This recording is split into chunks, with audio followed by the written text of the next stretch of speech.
सदियों पुरानी बात है, जब माया और मानव संसार एक दूसरे में गुठे हुए थे।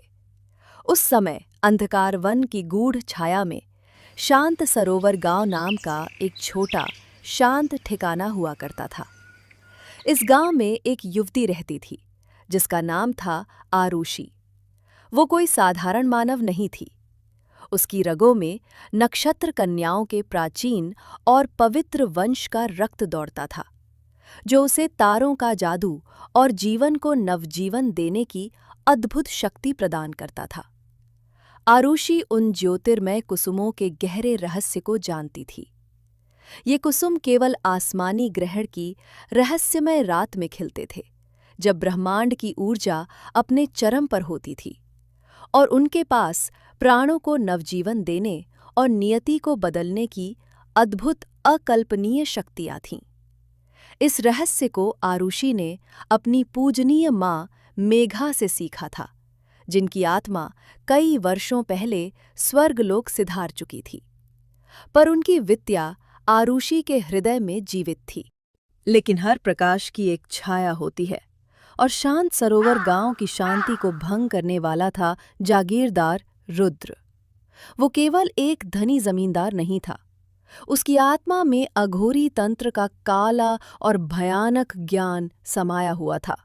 उसे किसी तरह उन ज्योतिर्मय कुसुमों का पता चल गया और उसकी दुष्ट महत्वाकांक्षा ने उसे अंधा कर दिया था।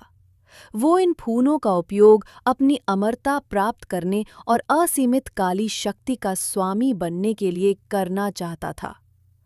एक क्रूर शाम उसने आरुषि को उसके घर से पकड़ लिया। ए लड़की, तेरी इतनी हिम्मत कि तू इन गुप्त कुसुमों को मुझसे छिपाती है। सच सच बता, तुझे इनके बारे में किसने बताया और तू इनकी रक्षा कैसे करती है? अगर तूने मुझे धोखा दिया तो तेरी मां की पवित्र आत्मा को मैं अपने वश में कर लूंगा और उसे अनंत काल तक यातना दूंगा। नहीं, मेरी माँ को कुछ मत कीजिए।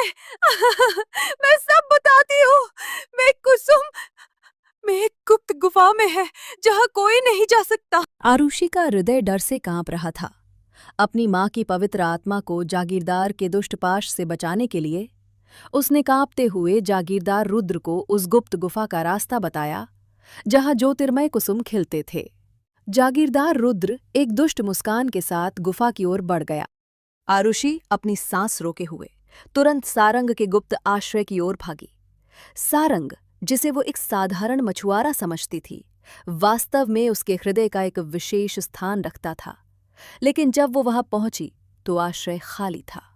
एक चमकदार रहस्यमय पंख ही पीछे बचा था, जो किसी अनजानी कहानी का प्रतीक था। सारंग, तुम कहाँ हो? तुम्हें मेरी मदद करनी होगी। आरुषि डरते हुए आश्रय से बाहर आई और जागीरदार रुद्र को सारंग के गायब होने की बात बताई। जागीरदार रुद्र का क्रोध 7वें आसमान पर पहुंच गया। अच्छा, तू मुझसे झूठ बोलती है? तेरी इतनी हिम्मत?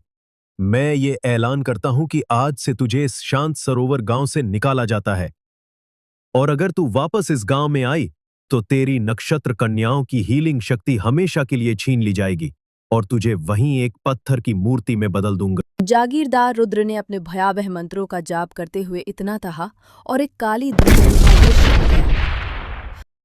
आरुषि अपनी शक्ति के छिन जाने और पत्थर में बदल जाने के डर से कांप रही थी।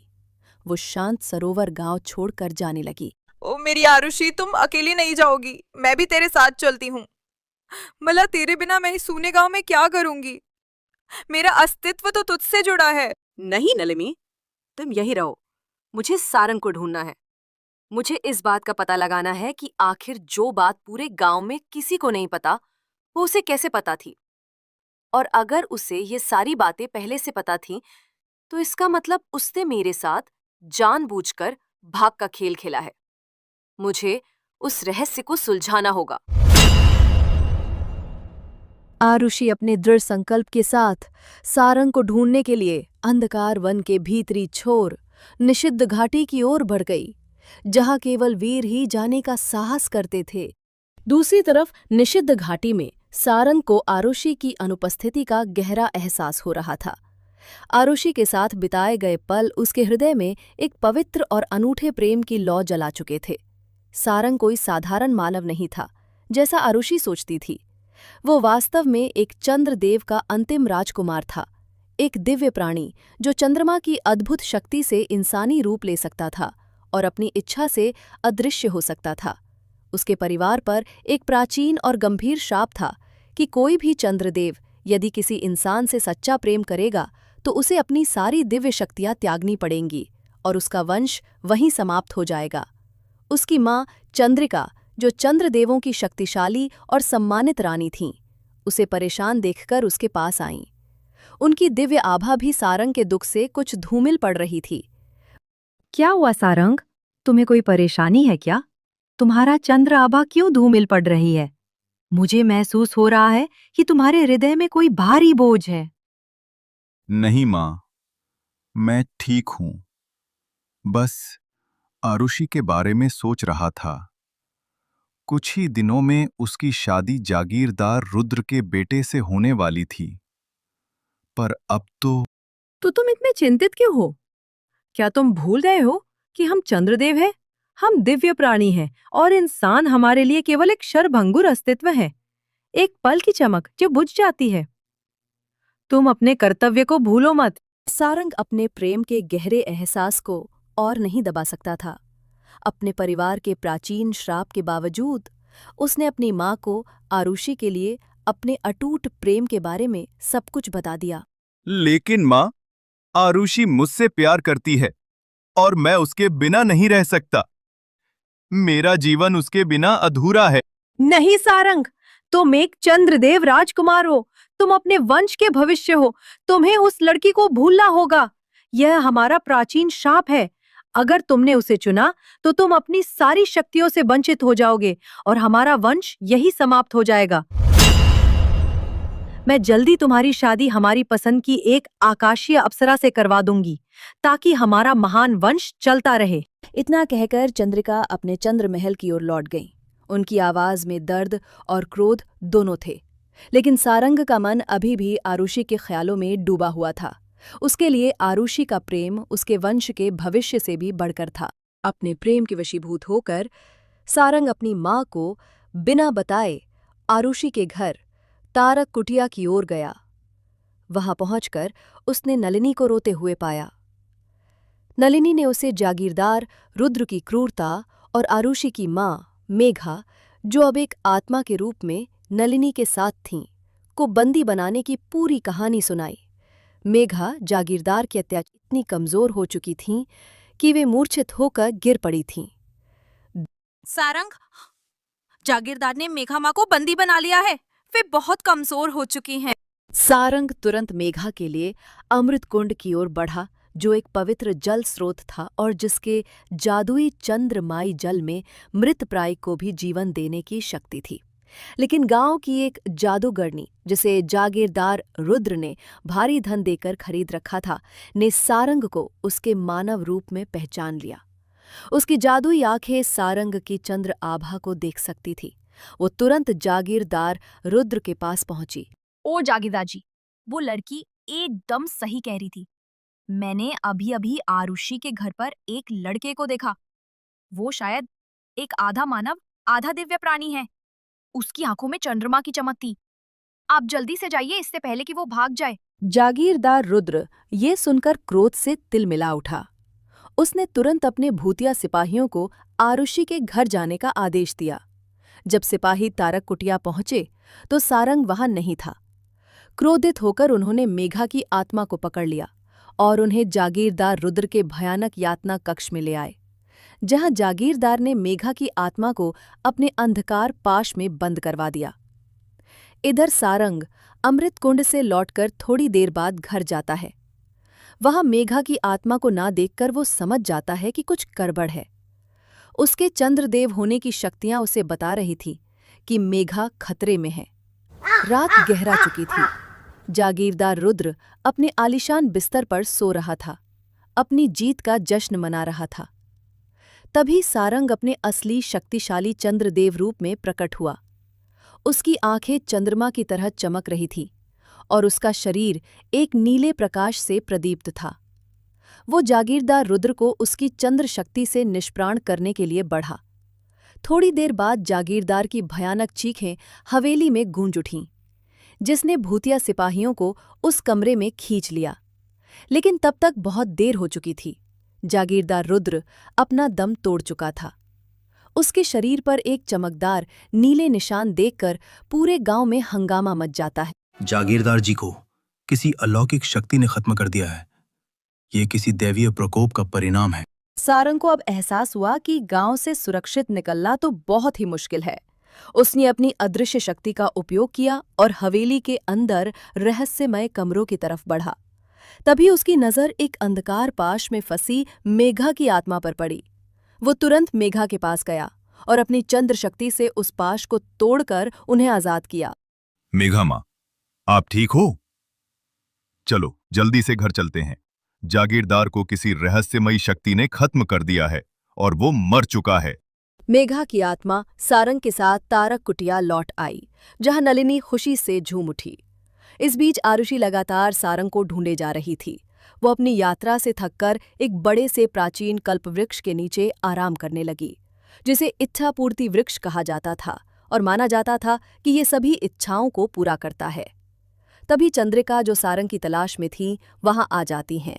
उन्होंने अपनी दिव्य दृष्टि से अपने बेटे के प्रेम की गहराई को देख लिया था और आरुषि की पवित्रता ने उनके हृदय को छू लिया था।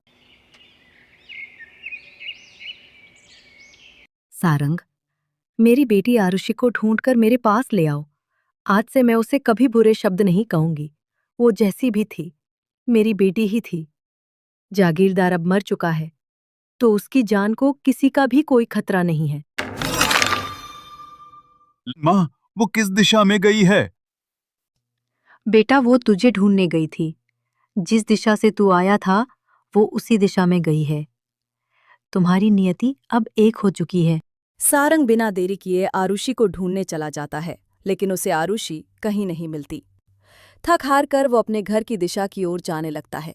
तभी उसकी नजर इच्छापूर्ति वृक्ष के पास सोती हुई आरुषि पर पड़ती है। सारंग की आंखें चमक उठती हैं, जैसे किसी अंधेरी रात में चंद्रमा चमक उठे। वो जल्दी से आरुषि के पास जाता है। सारंग की आहट सुनकर आरुषि की नींद टूट जाती है। सारंग, अच्छा हुआ तुम मुझे यहीं मिल गए। अब चुपचाप मुझे बताओ कि तुम्हें उन ज्योतिर्मय कुसुमों के बारे में कैसे पता चला। मुझे सबको सच सच बताओ सारंग। सारंग आरुषि को सब कुछ सच सच बता देता है, अपने चंद्रदेव होने का रहस्य और अपने वंश के श्राप का बलिदान भी। ये सुनकर आरुषि को तो मानो सदमा लग जाता है। उसके भीतर एक तूफान सा उठ खड़ा होता है। तो तुम यहाँ मुझे बचाने आए थे? और तुम एक चंद्रदेव हो? क्या ये सब सच है? हाँ आरुषि, अगर तुम मुझे अपने जीवन साथी के रूप में स्वीकार करो, तो मैं अपनी सारी दिव्य शक्तियां त्याग कर, अपने वंश के श्राप को तोड़कर तुम्हारे साथ एक सामान्य इंसान बनकर पूरी जिंदगी भर साथ रहूंगा, चाहे इसका मतलब हो कि मेरा दिव्य वंश यहीं समाप्त हो जाए। आरुषि सोचती है कि राजेश जागीरदार का बेटा उसे पैरों की जूती समझता था और सारंग उसके लिए अपनी सारी जिंदगी, अपना वंश और अपनी दिव्य शक्तियां खतरे में डाल रहा था। उसके हृदय में सारंग के लिए अगाध प्रेम उमड़ आता है। आरुषि अपना सर हाँ में हिलाते हुए शर्माती है। उसकी आंखों में खुशी के आंसू थे। आरुषि, तुमने मुझे स्वीकार कर लिया। तुम वापस गांव जाओ। जागीरदार अब मर चुका है, तो तुम्हें कोई खतरा नहीं है। मैं अपनी शक्तियों को त्याग कर, अपने चंद्रदेव के श्राप को तोड़कर कल सुबह तुमसे मिलने आऊंगा। आरुषि ठीक वैसा ही करती है जैसा कि सारंग ने उसे कहा था। वो अपने गांव के लिए निकल जाती है। घंटों चलने के बाद वो अपने तारक कुटिया पहुंच जाती है। मेघा की आत्मा और नलिनी उसे देखकर बहुत ही खुश होती हैं। आरुषि अपनी माँ और नलिनी को सारी बात बताती है और कल सुबह का बेसब्री से इंतजार करने लगती है। अगली सुबह आरुषि बहुत ही खुश थी। आज सारंग आने वाला था। अब तक क्यों नहीं आया माँ? अब तक तो उसे आ जाना चाहिए था। वो क्यों नहीं आया? अरे सब्र कर मेरी बेटी, वो जरूर आ जाएगा। एक काम कर, तू वहीं पे जा जहां उसे पहली बार तूने देखा था, उसी अमृत कुंड के पास। नियति तुम्हें फिर से मिलाएगी। आरुषि को अपनी माँ की बात सही लगती है और वो अमृत कुंड की ओर जाती है, जहां पर वो पहली बार सारंग से मिली थी। कुछ समय बाद सारंग भी वहां जाता है। अब वो पूरी तरह से एक इंसान बन चुका था, पर उसकी आंखों में वही दिव्य चमक थी। वो आरुषि को पीछे से आवाज देता है। अरे, तुम्हें आने में इतनी देरी क्यों हो गई? सब कुछ ठीक है ना? सारंग अपनी शक्तियों को त्यागने के बाद तुम्हें कहीं दर्द तो नहीं हो रहा? नहीं आरुषि, मैं बिल्कुल ठीक हूं और आज से मैं तुम्हें छोड़कर कहीं नहीं जाऊंगा। मैं तुम्हारा ही हूं। फिर दोनों घर आते हैं और ऐसे उनका छोटा सा परिवार खुशी से रहने लगता है। सारंग इंसानी जिंदगी पाकर बहुत ही खुश था। उसने अपनी माँ चंद्रिका का हृदय से धन्यवाद किया कि उन्होंने उसके प्यार को समझा और उसे शाप मुक्त जीवन जीने दिया। और इस तरह एक चंद्रदेव और एक नक्षत्र कन्या की प्रेम कहानी ने एक नई नियति की रचना की, जहां प्रेम ने सभी बाधाओं को पार कर लिया।